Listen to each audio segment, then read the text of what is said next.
Audiobook Spirit Menembus Sukses Djoko Susanto oleh Albertine Endah dan Siti Ruslina dari Johan Emir Setioso. Saya melihat Djoko Susanto orangnya membumi dan di mata putra sampurna ia bisa dipercaya.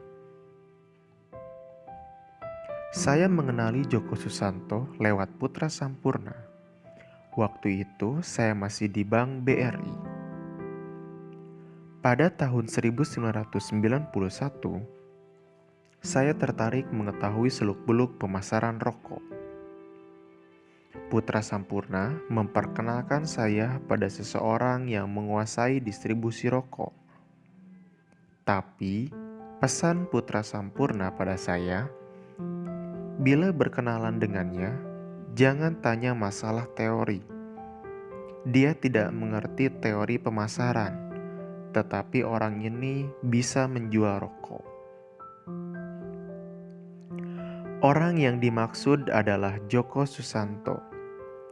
Menurut Putra Sampurna kepada saya, Djoko Susanto bisa mengetahui mana rokok yang bisa laku di pasaran dan mana rokok yang susah di pasaran.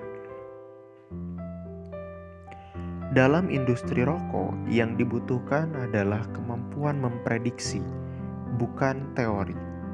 Sebab teori terdasarkan rumusan, yang hasilnya adalah kesimpulan. Sebagai pengusaha, kata Putra Sampurna kepada saya, kita harus mengetahui secara jelas bahwa rokok yang diproduksi diterima pasar atau tidak. Bila ada feedback, harus jelas, sehingga hasilnya bisa membumi. Djoko mampu melakukan hal itu. Melihat Djoko Susanto, orangnya membumi dan di mata Putra Sampurna, ia bisa dipercaya. Sebab, jika tidak bisa dipercaya, tidak menutup kemungkinan justru yang bersangkutan bisa disetel oleh kompetitor. Djoko merupakan sales main man. Ia berusaha mulai dari bawah, dari skala warung. Bahkan ia tak sungkan-sungkan terjun langsung mengangkut barang. Tak dinyana, rekam jejaknya mampu membuat menduduki posisi Direktur Pemasaran di PT HM Sampurna Tbk dan Presiden Direktur PT Panamas, sebuah perusahaan distribusi rokok milik HM Sampurna.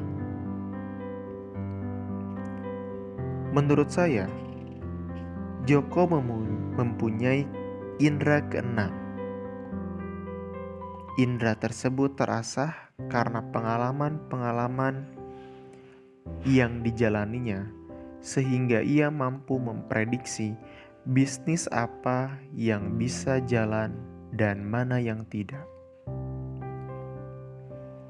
Kalau orang biasa yang menganalisa, mungkin hanya 50% sampai 60% tingkat presisi analisanya.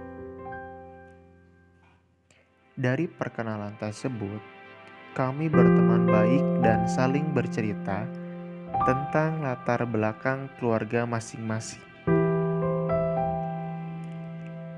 Kendati Jokowi tak berpendidikan tinggi, dalam alam bawah sadarnya, ia ingin menunjukkan kepedulian di sektor pendidikan.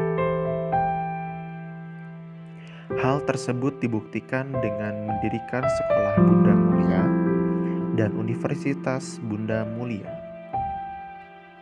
Nama Bunda digunakannya boleh jadi karena ia ingin mempersembahkan sebagai bentuk penghormatan kepada ibunya, orang yang telah membesarkannya. Saya sendiri belum bertanya kepadanya mengapa ia memberi nama Bunda Mulia untuk masing-masing lembaga pendidikannya dari TK sampai universitas. Pada tahun 1998, saya dipercaya menjadi Presiden Direktur Bank Sentral Asia atau BCA. Di tahun itu, BCA mengalami rush banyak nasabah menarik uangnya dari BCA, tapi sebaliknya, Joko justru menyetor uang dalam jumlah besar ke bank kami. Setoran tersebut membawa pengaruh besar bagi BCA. Setoran itu merupakan salah satu titik yang membuat keseimbangan BCA kembali menjadi positif. Ada pihak yang menganggap bahwa keberhasilan Alfamart karena mendapat dukungan dari PT HM Sampurna Tbk.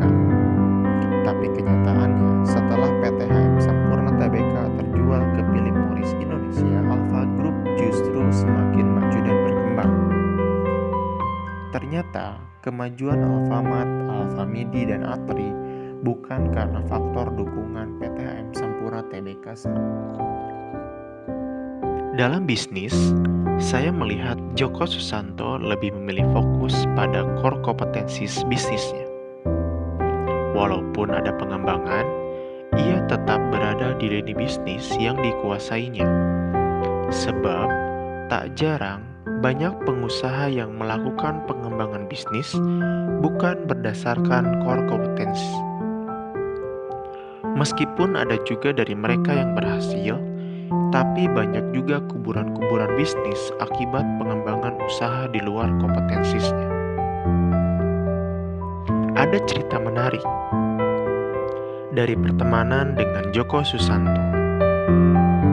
Suatu ketika kami bermain golf dengannya, ia mengaku belum pandai main golf.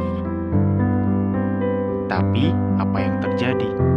Ia justru berhasil memenangkan permainan golf.